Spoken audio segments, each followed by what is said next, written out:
Hey, sister. Hey, sister. Join me, Courtney Lewis, And me, Carly Ferguson, in our conversational podcast about everyday situations. You can count on us to tell it to you straight with our own sisterly spin.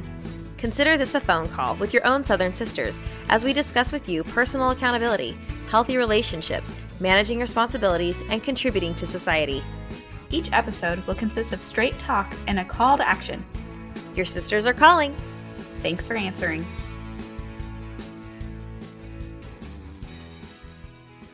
Welcome to Hey Sister. This is episode 29, Birth, Mothers, and Adoption. This is the second week during this month's theme of motherhood. We're glad y'all are joining us for this episode, and we hope you'll walk away feeling more educated about what adoption looks like and with a greater appreciation for birth mothers. Before I turn the time to Courtney to introduce today's guest expert, I want to remind y'all to check out our show notes for any referenced links, social media accounts, and our show minute marker timeline. Today, I am honored to introduce our sisterhood to Steve Sunday. Steve is the founder, president, and CEO of Forever Bound Adoption, as well as an advisor to United for Adoption, an adoption advocacy support organization.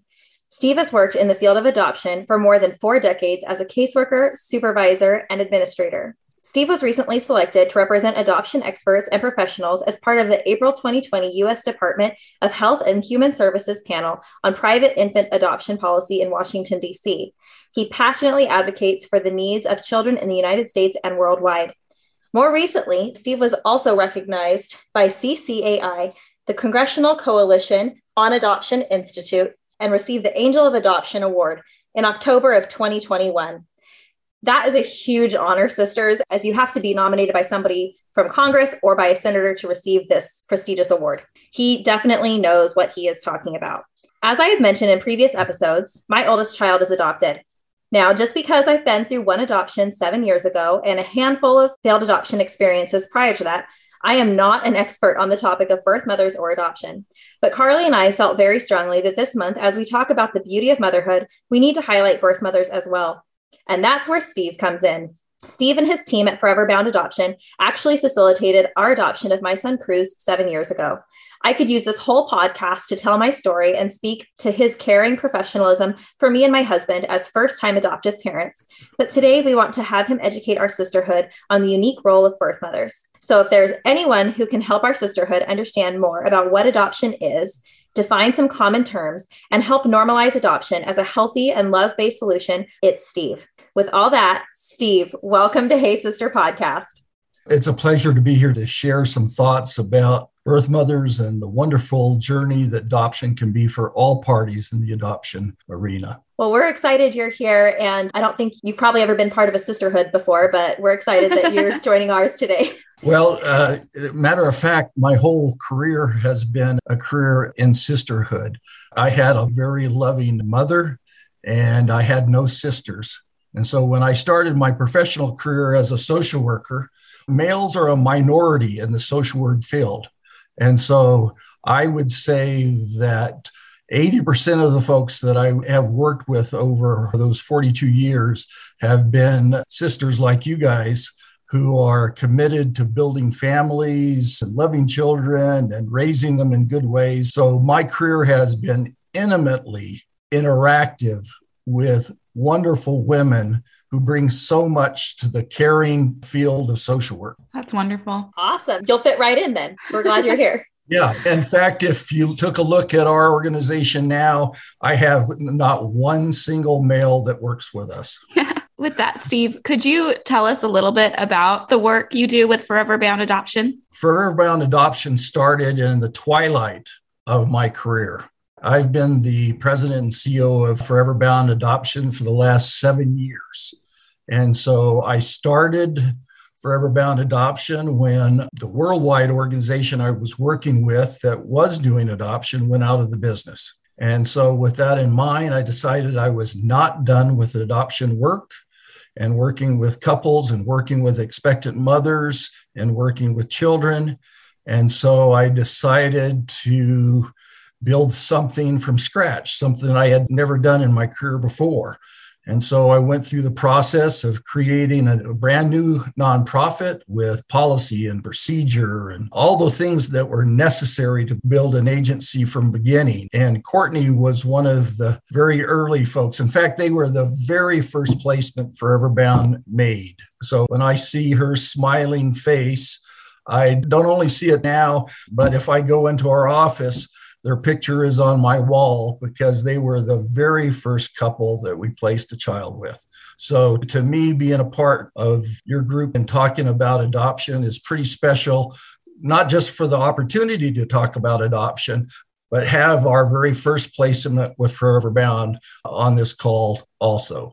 Well, it's my honor. I remember those days very vividly, and you were so patient with us because we were high maintenance. My husband and I look back and I think, man, we didn't know what we were doing. And you answered every frantic email and question I had. And at the same time, I knew that you were taking a lot of care, as much care as you were taking of my husband and I, you were taking equally, if not more care of our sweet birth mother. And I know that you're aware of birth mother's needs and of everyone's needs in this whole process. So I guess before we even talk about birth mothers, could you break down some of the terminology that people hear? Because I know I get these questions all the time of, well, what's an open adoption, closed, private agency? Could you explain at least those terms and maybe some other ones that you know that people are commonly confused by? Sure. I'd love to, in a general way, explain some of the terms used in adoption. I'm going to leave open and closed for the last piece of what I say. But suffice to say that there are adoptions through foreign countries. We call that today intercountry adoption or international adoption. And a lot of children come to the U.S., not as many today as have in the past. In fact, it's been down almost 93% in international adoptions because of complications with other countries and children remaining in their country of origin and those kinds of things. We also have adoption through the public sector, foster care. And there has actually been an increase in 22 and 21 with foster care adoption because more and more families are considering adopting children through foster care. It's a wonderful way to consider building your family. It's also a very special way of blessing a child who has needs and cannot return to their biological parents, and they need a permanent loving home. Even today, there's almost 120,000 kids waiting in foster care for permanent placement. So foster to adopt is one way for parents of building a family. And I admire the parents that do foster to adopt greatly because their biggest challenge is a lot of times those children are returned to their biological parents because the goal of foster care is to reunite the child with their biological family. And a lot of times that happens. And so when that happens, a foster family can feel good about their service, but they return that child to that family knowing that they gave that child the temporary space and the parents a temporary space in order to get things together so that they could provide the security and environment that their child needed. Hats off to all who consider becoming foster families. I encourage all of the families I have contact with to encourage that as an alternative for them. It's less expensive, and there are more children available and needing the loving care of a home. And so foster care is a wonderful thing. There are other ways of adoption that people hear about. They hear about private adoption, and there's really two kinds of private adoption. Private adoption can be with an agency, or it can be privately with an attorney who facilitates the adoption. So private adoption can be private adoption with an attorney or private adoption with an agency. And most states have licensing requirements for an agency to become licensed. So they have to have audits and those kinds of things. But most states do not regulate the licensures of private attorneys. That's done through the bar in every state. Children generally come either through the public system, through foster care, internationally from other countries, from private adoption, where people make arrangements for an adoption. So there's lots of ways, and there's all kinds of differences and all kinds of similarities. Yeah, the differences can be in the cost. The similarities can be in the fact that you have to have a home study and your family has to go through that process in order to be approved. In a nutshell, that's some of the terminology they might hear. But so let me now take on open versus closed. Open versus closed has been a discussion from the early 80s in my experience. In fact, when I first started in the 80s, almost every adoption was closed, meaning that expectant mothers did not choose their adoptive parents except through non-identifying information. They didn't know who they were or any way to reach them, but they had general information so that they could select height, weight, interest, hobbies, those kinds of things. But today, openness is a continuum. When somebody says the word openness, you have to clarify really what they mean by the term openness, because it can mean different things to different people. Openness may mean that you share letters that are passed on to somebody else, to one party or the other. But it also may mean that they have your email, your phone number, they know your address, they visit you at the park once in a while when you bring the child there. Openness is really on a continuum. And almost every situation is completely different, because really, I always try to explain it like marriage.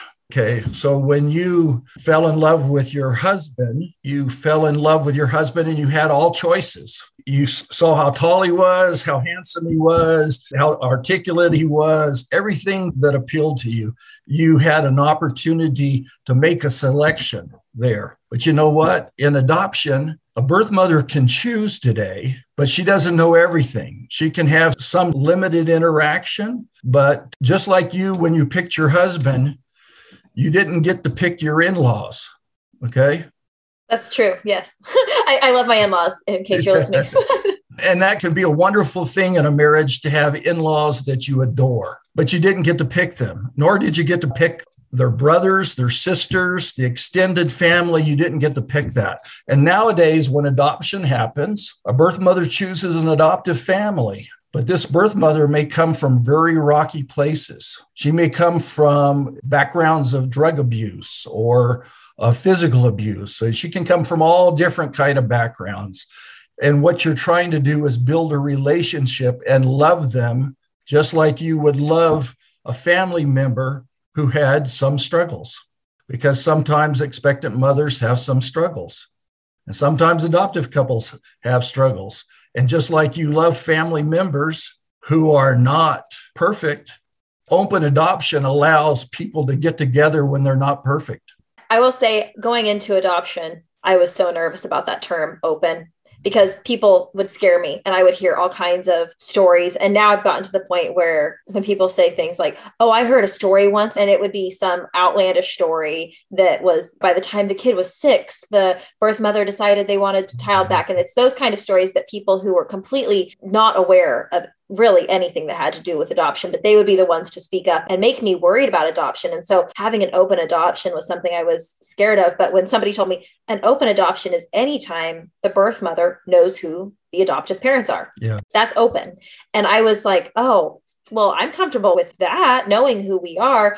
And then there is that continuum, and we're a lot more open than I think I would have known that we would have been comfortable with on day one. And our birth mother, she didn't know exactly what she wanted from the beginning, but with the help of your counselors, she was, I don't know if coached is the right word, but her eyes were open to what she could request by way of communication. Yeah. And that was so helpful for her and for us, that at the beginning we would have weekly Zoom calls for a few weeks, and then it went to monthly, and then it went to on his birthday. And it was just really helpful for both of us to get to know each other better too. And we keep those doors open for communication so that we can have a relationship where my son is most honored and can go to her if he has questions in the future. And something that I was scared about initially has ended up being a huge blessing in all of our lives. Because we have that open relationship. And I hate to even talk about my situation because it's what I consider so ideal. And I would like for everyone to feel like it's the ideal situation for them. And it would be, because it's what's meant for you and for your child. But for us, it's been better than I could have ever dreamed having an open adoption, which is just ironic because people would always say, oh, I could never do an open adoption. Yeah. I love, Steve, how you spoke to the love that was there between the birth mother and the adoptive parents. And even as a third party to Courtney and Cam's adoption of Cruz, I felt the love that they had for the birth mother. And I felt that too through them and the connection that was built there, which is really centered on love and it's most beneficial to the child, right? Yeah. One of the things I've learned over the years is really it's all relationships are similar in this regard, is that it takes work to make a good marriage. It takes work to make a good partnership in a open adoption takes work and effort. And some are very easy, like some marriages, it seems like, wow, they seem to just kind of flow together. But then other times you have situations where it's more work or more of a struggle. And then you have some folks that just can't make it work. But really, what makes a good adoption in this world of openness is how hard we work at the relationship. And maybe the relationship is the door is only open that much from the birth mother's perspective because she's gone or it's hard to stay in contact with. But when you make that little piece as good as you can, then you find success. I just have to tell you my favorite story. Because I've been involved from the time where it was completely closed until now where it's mostly open, I have several friends that have adopted. One of them told me this story and they're still connected to me today, but their adoption was closed and they never met the birth mother until the child was about 14 years old. And then things opened up a little bit and they found out more about her. And then they established a relationship between each other. I actually think it's a lot harder to establish a relationship after 14 years of separation than it is to do that at the beginning. But they established a relationship. And when the adoptee, who was female, was 17 and getting ready for prom, she went to her adoptive mother and said, "Hey, Mom, I need to figure out how to get a dress for prom. And I don't have very much money. Do you think we could figure out how to make a dress?" The adoptive mom said, "I don't know how to make a dress." But by that time, their relationship with the birth mom had opened up where the birth mom found out about the dilemma and the birth mother says, "I'll make your prom dress." Oh, that's so sweet. So I saw a photo that has the date. You know how the dates look, starry-eyed and a little lost. And then you saw her in a very pretty dress. And you saw on one side her adoptive mom, and on the other side, her birth mom. And to me, that's kind of the new story of adoption, where they're all participating to bless the life of this child that both of them love. That is such a great story. Speaking of those birth moms and those adoptive moms, how would a birth mother come to you and find you? So in the old days, most adoption agencies would use Yellow Pages, and then it grew into the internet. Today, most stuff is Google advertisement. If they're looking for a private adoption, they may go to Facebook, which is a very hard way because there's so many people out there that are open to adoption, and some of them are not home study approved. Okay, so if you go on Facebook and you throw it out there that you're pregnant and looking for a potential adoptive family, you'll get hundreds of responses. The challenge is a lot of times those folks are not home study approved by the state in which the couple resides in. And so therefore, what might be missing are the scrutiny that goes into an adoption that an agency or a home study provider might provide, which is screen the couple to make sure they're appropriate, background checks, stability of marriage, stability of employment, all those kinds of things go into it. Now, most of the time, girls are looking on Google. And of course, one of the advantages is in the old days, they had to call on the phone, which could be embarrassing or hard to do for a young person, or they had to walk into a physical door of a place. Well, today they can be at home on their computer in the evening and Google search and then get information about potential either adoption agencies or adoption attorneys or other options that might be available to them. So in some ways that's easier, but then in other ways, as you know, there's a darker side where there are either scams or there's maybe folks that are not prepared for the adoption experience or educated, which is a huge thing that couples should not only be screened, but also educated and prepared for the adoption experience. So, Steve, with birth mothers, I'm glad that they can find you through the convenience of a quick Google search to find either an agency or if they type in, I'm pregnant, what do I do now? I just also know that right now there is so much media that covers abortions. How can women know that adoption's even an option in a world that seems to be pushing so much for the choice to either be a single mother or to abort? To me, I feel like those seem like the only two choices that are actively pushed at society. Is that true? Do you agree with that or do you not agree? No, I do agree. If you look at the statistics, I mean, the statistics are not controversial. In fact, I was just looking at some before you called, and here it is. This comes from 205, but that 40% of the unplanned pregnancies end in abortion. And then about 25% of expectant mothers say, I'm not ready for a baby. And those are girls who may call us, but actually the number one choice is single parenting. So there are more expectant mothers that choose to single parent than choose to abort, but the statistics are close between those options. And about 23% will say they can't afford a baby. So finances can be a huge issue. And then you also have 19% that have other children and they do not want more. Because a lot of times people think of most expectant mothers being young, between 18 and 23, but there are a lot of expectant mothers that may be older than that already have existing children. And then only about 2% are placing for adoption. I think the only thing we can do in a very positive way is really this kind of idea of one-on-one things where when we have opportunities to talk, because I've used this analogy before, but if you need to paint your house, you could go to Google, but most people are finding information from their friends. Most of people are finding information from a neighbor or a grandparent or a relative or something like that. So to me, word of mouth does make a huge difference. Even in my business with Forever Bound, 60% of our referrals come from Google, but 40% comes from word of mouth. That means people talking, people's voice where they share and provide information to others who may be in that situation.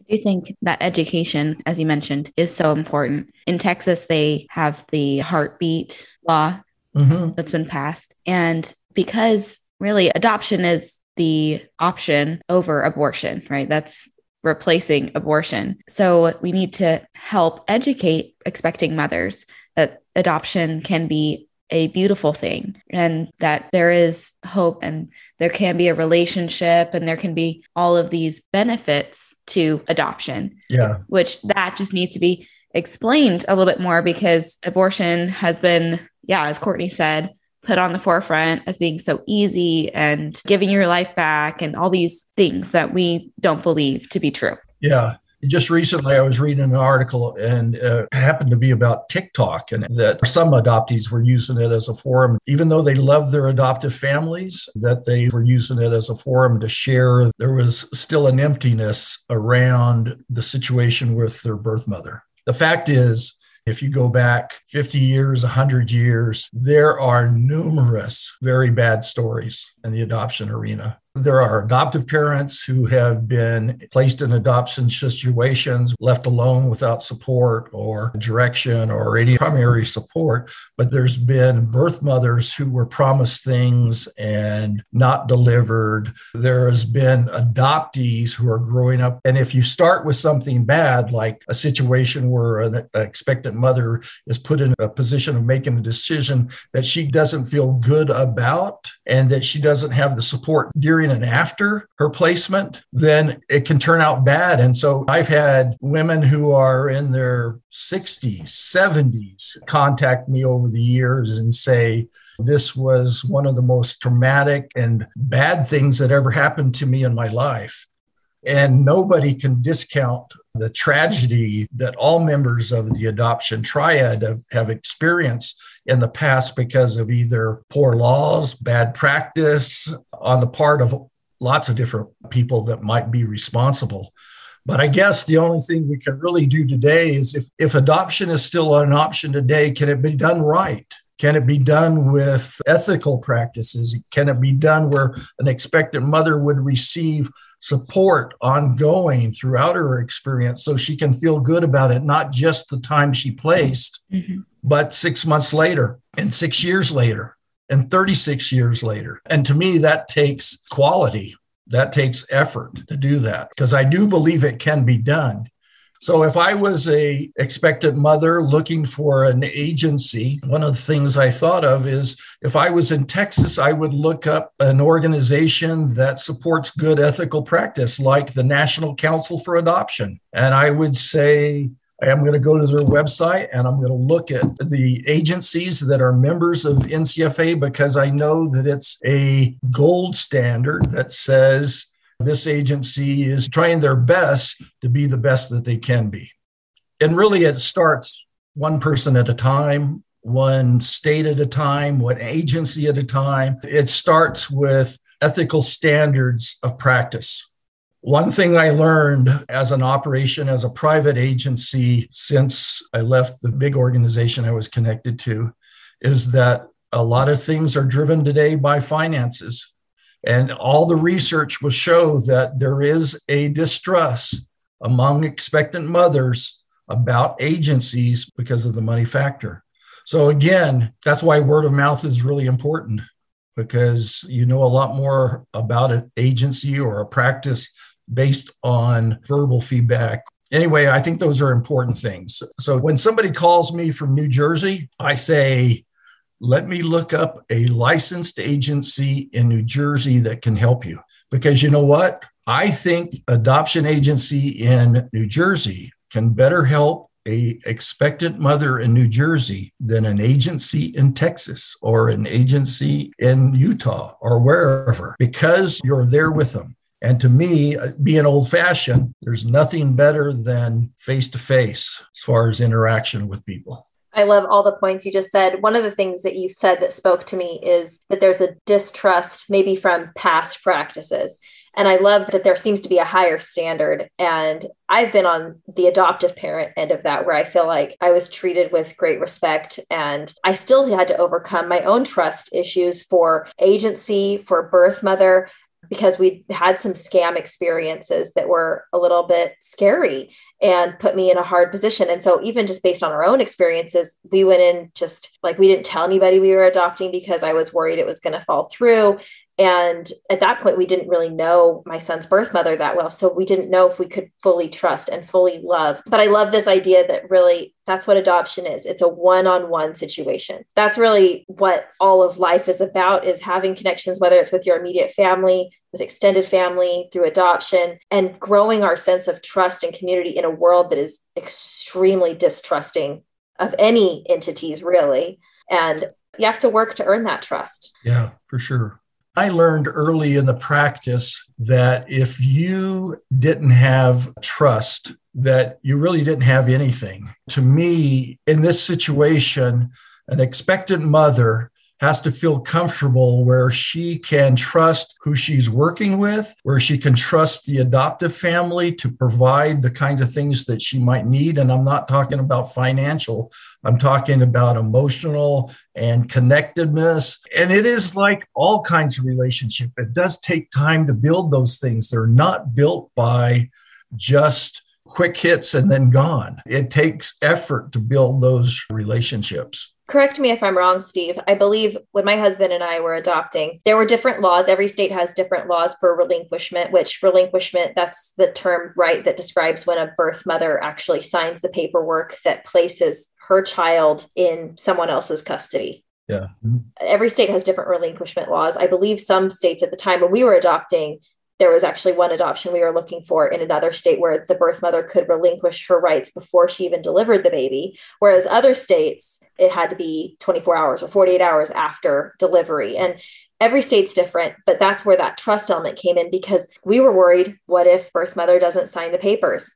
And she on her end could be worried, what if they don't stay true to this verbal agreement we've made that they will continue having an open adoption, that I will get letters, that I will get pictures. And that's where it's all based on your word, and our word is our bond. And it does take work to establish those relationships. Yeah, that's very true. And I do think if there was a number one thing that birth mothers have, as far as if you listen to the drumbeat of what's going on behind the scenes, you'll hear that one of the biggest challenge is that idea of trusting that they will live up to their commitments to us.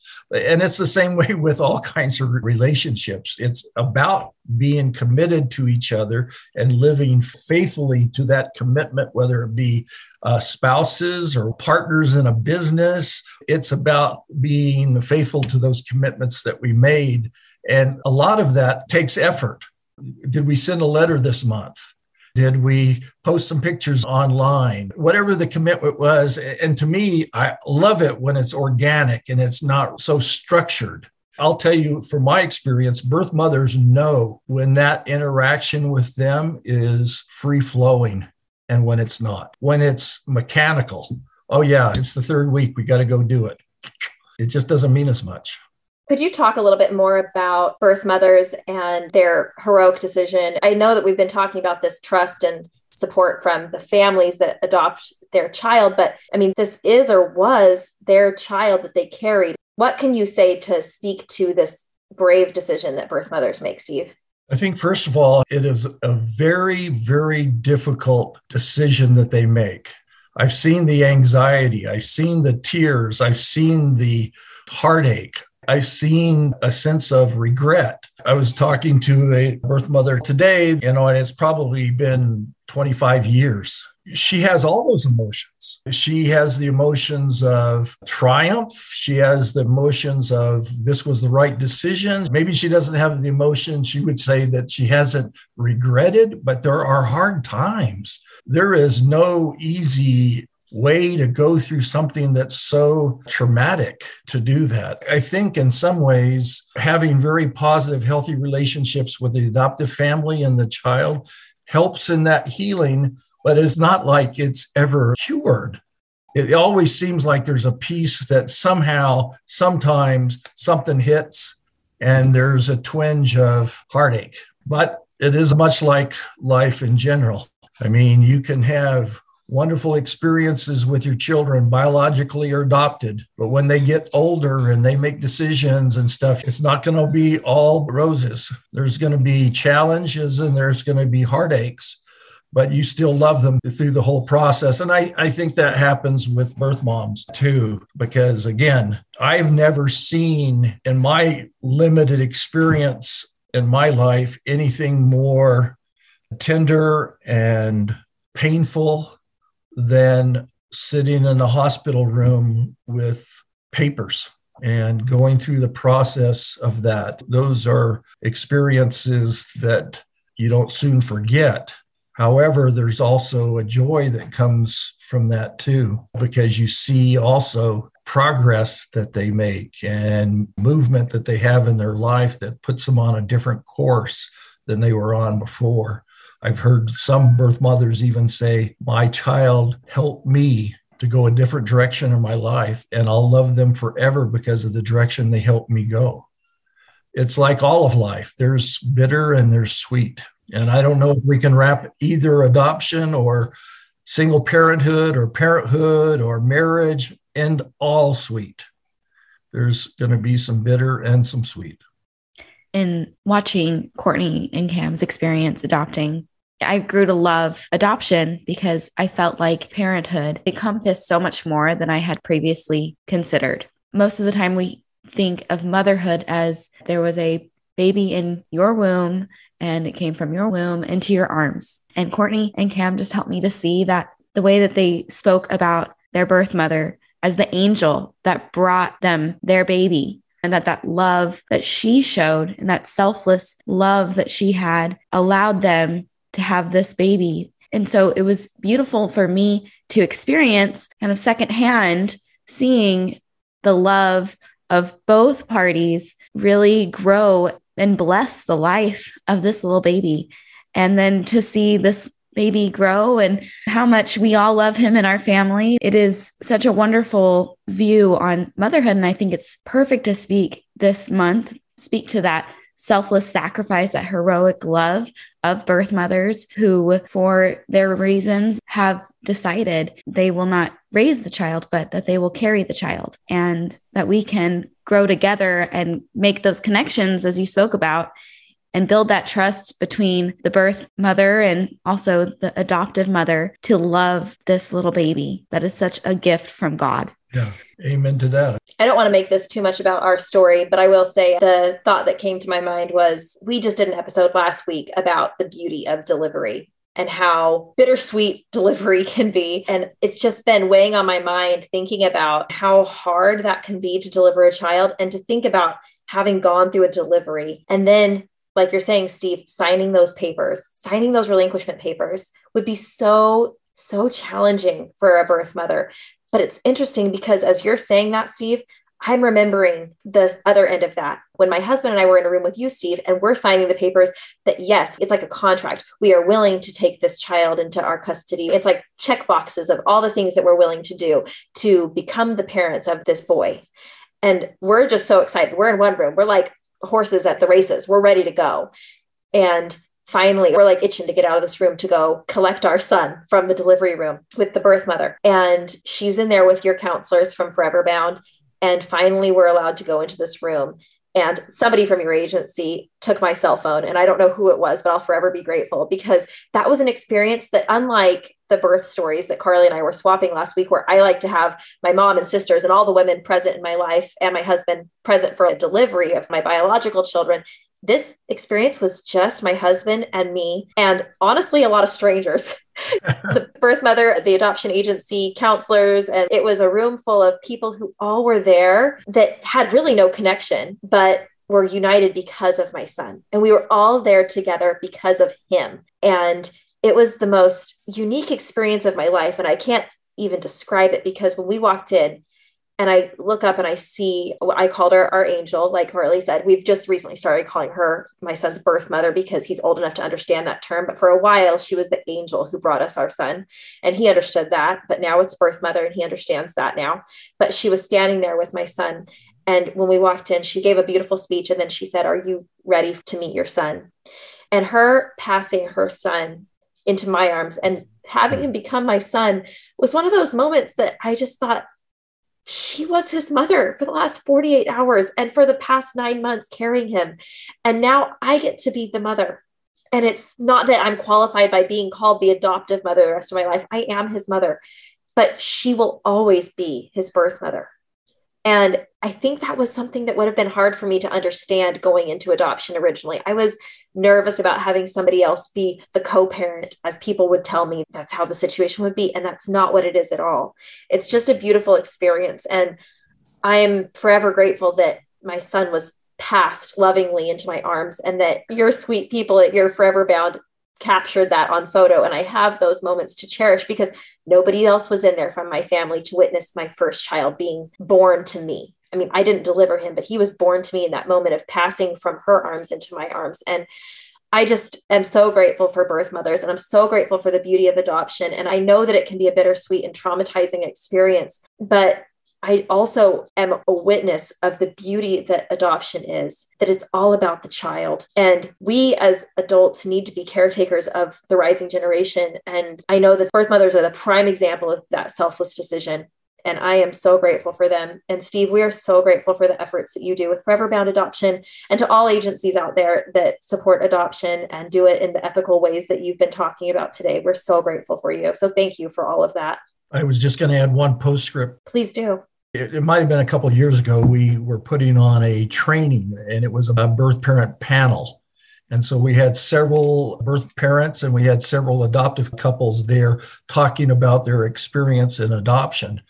And we filmed it, and we had people telling their story and stuff. And after the meeting, a small woman came up to me and reminded me that she was Cruz's mother. And so it's not often that old social workers get clients that come back 5 years later, but she came back to still give about adoption. She came there to support other birth mothers and to share her experience through questions to the panel. And it was nice to connect the dots there that she was actually still very interested in sharing her story, which is really a tribute to her and taking her very difficult experience and having a positive feeling about her experience. But it's also a reflection on you guys as parents of Cruz and for the love and devotion you have to him, but also to his beginnings, which was that very special birth mother. So thank you for having me. And it's been great to catch up.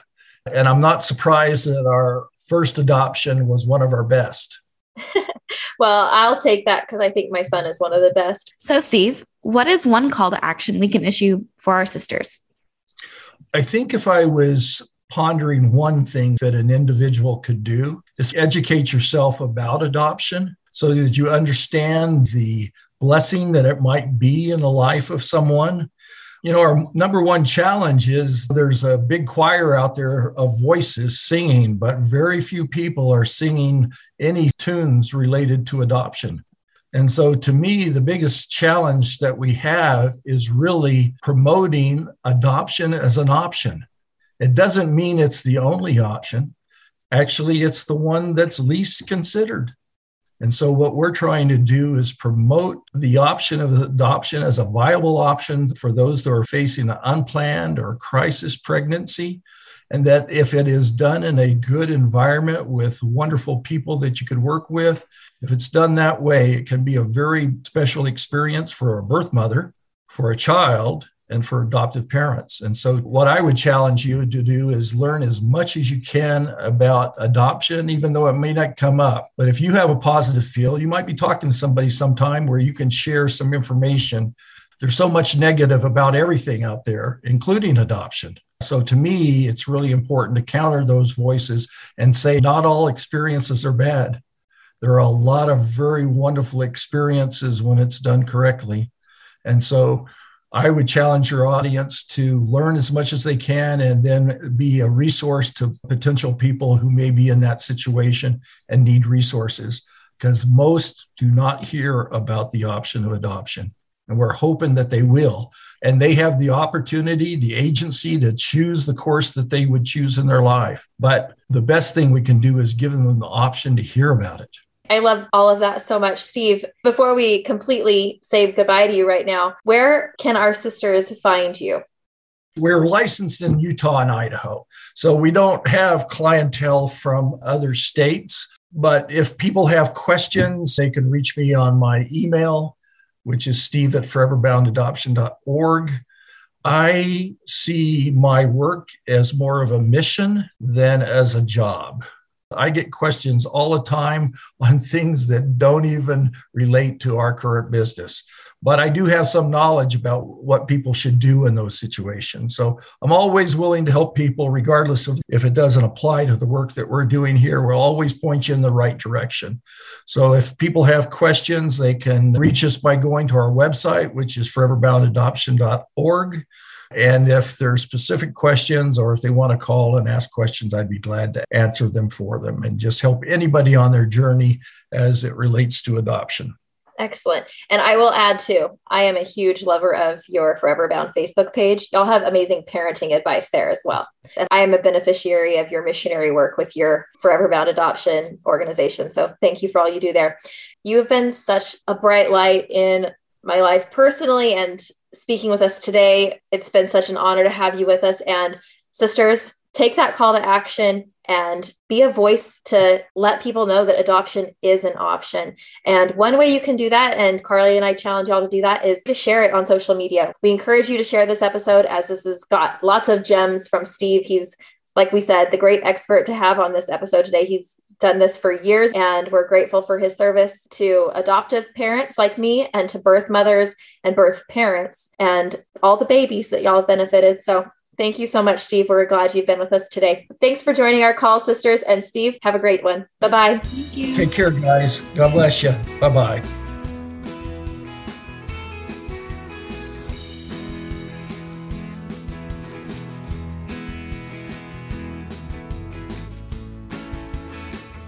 How would a birth mother come to you and find you? In the old days, you guys remember Yellow Pages? Yes. I do. I would sit on them sometimes in the car in place of a booster seat. Really? I'm just kidding. I'm trying. That's a good one.